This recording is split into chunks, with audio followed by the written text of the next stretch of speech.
Good morning, सुप्रभात। स्नेही छात्राओं, मैं कुमार संतोष महाविद्यालय के यूट्यूब चैनल पर आप सभी का हार्दिक स्वागत, वंदन और बारंबार अभिनंदन करता हूँ। स्नेही छात्राओं, आज फिर हाजिर हैं हम आपके पाठ्यक्रम में सम्मिलित छंद परिज्ञान नामक प्रकरण को लेकर के। इससे पूर्व हम छंदों के बारे में काफ़ी जानकारी आपको प्रदान कर चुके हैं। मैं आशा और आपसे ये कामना रखता हूँ कि आपको जो जानकारी हमारे द्वारा प्रदान की जा रही है उससे आप अपने अध्ययन को एक गति और दिशा प्रदान करने में सहायक होंगे। आज पुनः हाजिर हैं हम दो नवीन छंदों के लक्षण और उदाहरण लेकर के। छंदों के बारे में जो प्रारंभिक जानकारी है विगत वीडियो में हम आपको अवगत करा चुके हैं कि छंद पादव तो वेदस्य, छंद को वेद पुरुष का चरण माना जाता है। जिस प्रकार से एक व्यक्ति अपने चरणों अर्थात पैरों के माध्यम से गति करता है, ठीक उसी प्रकार से साहित्य की अगर गति संभव है तो वो छंदों के माध्यम से है। छंद शास्त्र जिसके प्रणेता के रूप में अगर किसी का नाम सम्मान पूर्वक लिया जाता है, सबसे पहले कनिष्ठा पर आता है, तो उस व्यक्तित्व का नाम होता है आचार्य पिंगल। आचार्य पिंगल जो छंद शास्त्र के प्रणेता प्रवर्तक माने जाते हैं। छंदों के भेद भी हमने आपको बता दिए कि यद अक्षर परिमाणम तत्छंद है, जहाँ पर अक्षरों की गणना की जाती है, मात्राओं की गणना की जाती है, उससे छंद कहते हैं। छंद द्विविधा भवति। छंद दो प्रकार के होते हैं, एक मात्रिक और एक वर्णिक। और वर्णिक छंदों में ही हम आगे चल रहे हैं। आपका आज का एक नवीन छंद होगा और उस छंद का नाम होगा शिखरणी। गायन की शैली से देखा जाए तो काफी रोचक छंद है। आशा करता हूँ आप भी गा करके इसको आप बहुत आनंद लेंगे। यानी छंद का एक परिभाषा यही है कि जो रचना हमारे मन को आह्लादित करती है, आनंदित करती है, प्रसन्नचित करती है, वही छंद है। तो स्टार्ट करते हैं। आज का जो छंद है आपका शिखरणी। शिखरणी जिसका लक्षण होता है रसई रुद्रैश्छिन्नाय मन सबलाग शिखरणी। रसई रुद्रैश्छिन्ना यमन सबलाग शिखरणी। रसई रुद्रैश्छिन्ना यमन सबलाग शिखरणी। शिखरणी एक वर्णिक छंद है और इसके प्रत्येक चरणों में वर्णों की संख्या 17 होती है। यानी शिखरणी नामक जो छंद है उसके प्रत्येक चरणों में वर्णों की संख्या कितनी होगी? 17। और लक्षण में एक तो रस आया है, एक रुद्र आया है। यानी 6 और 11 पर इस छंद में क्या करते हैं, यति का विधान भी है। यति जो पूर्व की वीडियो में हम आपको बता चुके हैं कि श्लोक के उच्चारण में मधुरता लाने के लिए तनिक जहां पर रुका जाता है, विश्राम लिया जाता है, उसे बोलते हैं हम यति। तो शिखरणी नामक जो छंद होता है उसमें क्या होता है, 6 और 11 वर्णों पर यति होती है और इसका प्रत्येक चरण यमन सबला यगण मगण नगण सगण भगण और लघु गुरु से युक्त होता है। रसई रुद्रैश्छिन्ना यमन सबलाग शिखरणी। यानी 6 और 11 रस बोलते हैं, षड्रस होते हैं, रुद्र 11 होते हैं। तो 6 और 11 पर इस छंद में यति का विधान है और यमन सबलाग यगण मगण नगण सगण भगण लघु और गुरु होता है चरण के अंत में। ये इसकी क्या होती है, गण व्यवस्था होती है। तो चलते हैं इसके उदाहरण की ओर, देखते हैं सटीक है या नहीं है। तो देखें, खगावासो पेता सलिलम अवगाढ़ो मुनिजन। इस श्लोक में जब हम क्या करेंगे, गण चिन्हों का निर्धारण करेंगे, निरूपण करेंगे, तो आप देखेंगे कि इसमें यमन सबलाग का जो क्रम है वो इसमें घटित हुआ है। पहले यति देख लीजिए, 6 और 11 वर्णों पर यति है या नहीं।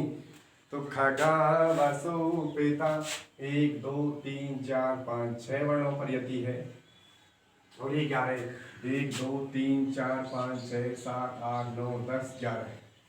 तो 6 और 11 वर्णों पर यति का विधान है। कहां पर? इस श्लोक में। गण चिन्ह लगा लीजिए। ये माता यगन हो गया, ये माता, माँ ये मनुष्य, माता, ये मगन हो गया। अच्छा 1 2 3 नगण हो गया। सलेगा, सलेगा, ये सगण हो गया। और भानस, भानस, ये भगण हो गया। और अंत में लघु और ये गुरु। इस तरह से आपको गण व्यवस्था लगानी है।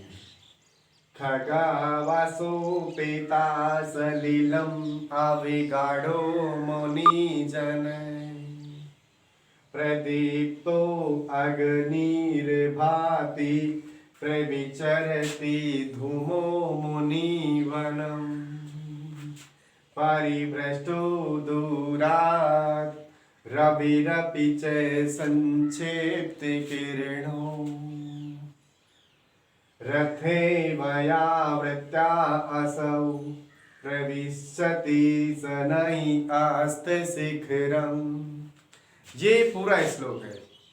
तो अब इस ये जो उदाहरण है आपका विज्ञान शाकुंतलम से लिया गया है।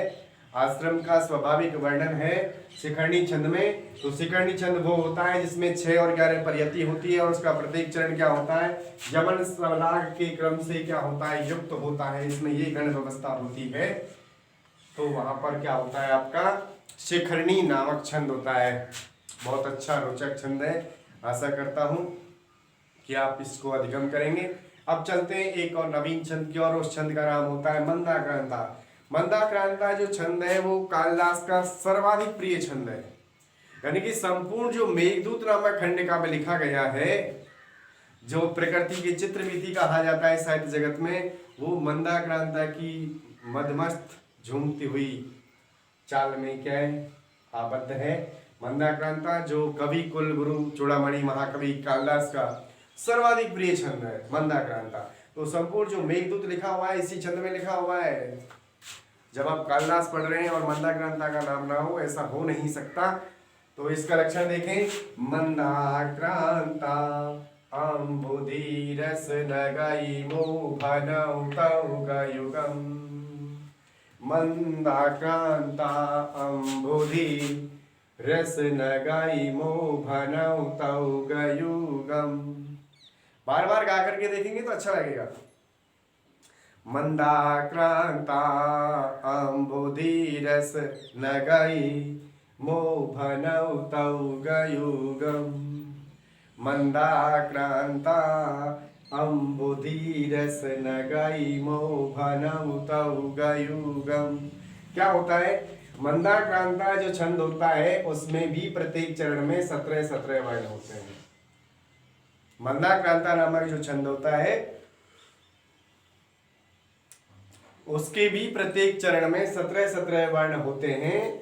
लेकिन इसमें क्या होता है, यति का जो विधान है वो 4, 6 और 7 अम्बुधि यानी 4 सागरों के नाम, रस साहित्य में 6 रस होते हैं और नग अर्थात पर्वतों की संख्या कितनी मानी गई है, 7। तो 4, 6 और 7 वर्णों पर जहां यति का विधान हो और प्रत्येक चरण में 17 वर्ण हो, वहां पर क्या होता है मंदाक्रांता छंद। और मंदाक्रांता छंद में जो गण व्यवस्था होती है वो क्या होती है, पहले मगन होता है, इसके बाद भगन होता है, इसके बाद नगन होता है, इसके बाद तगण तगण और अंत में 2 गुरुवर्ण होते हैं। किसमें, यानी 5 तो इसमें गण होते हैं। कौन कौन से, मगन भगन नगन तगण तगण और 2 गुरुवर्ण होते हैं। वहां पर क्या होता है आपका मंदाक्रांता नामक छंद होता है। ये कालिदास का सर्वाधिक प्रिय और रोचक छंद है क्या मंदाक्रांता, जिसमें जिस छंद का आश्रय अवलंबन लेकर के प्रकृति की चित्रवीथी अर्थात मेघदूत नामक खंडकाव्य गीतिका में लिखा हुआ है। किसमें, मंदाक्रांता छंद में। किसने लिखा, महाकवि कालिदास, जो कवि कुल चूड़ामणि माने जाते हैं। तो लक्षण स्पष्ट हुआ आपको कि 4, 6 और 7 वर्णों पर जहां पर यति होगी और जिसका प्रत्येक चरण मगन भगन नगन तगण तगण और 2 गुरु वर्णों से युक्त होगा, वहां पर आपका मंदाक्रांता नामक छंद होगा। अब उदाहरण देख लीजिए आप इसका। अभिज्ञान शाकुंतलम से लिया गया है।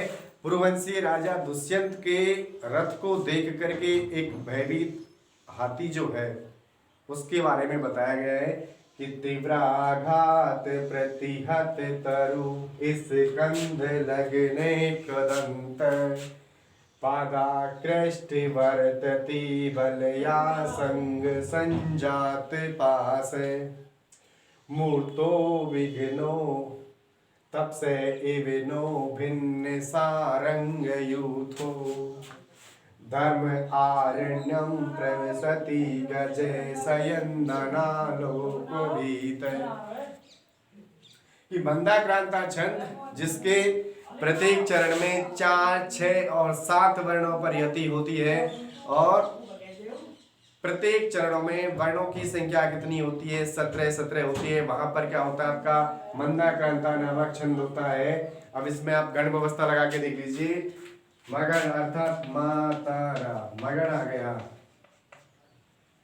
भगन भान से भगन आ गया, नगन नगन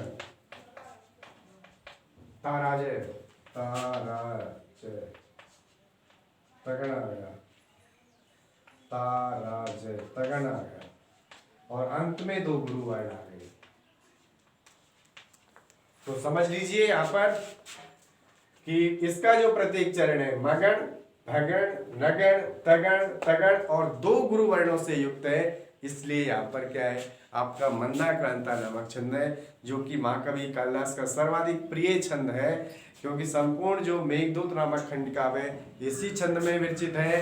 गायन की दृष्टि से भी काफी रोचक है। लक्षण को आप गा गा करके याद कर सकते हैं कि मंदाक्रांता अम्बुधीरस न गई मोहनौ तौ गयुगम। तो आज की वीडियो में इतना ही। 2 छंदों के साथ फिर कल हम हाजिर होंगे आपके साथ। तब तक के लिए जय श्री कृष्णा, जय हिंद।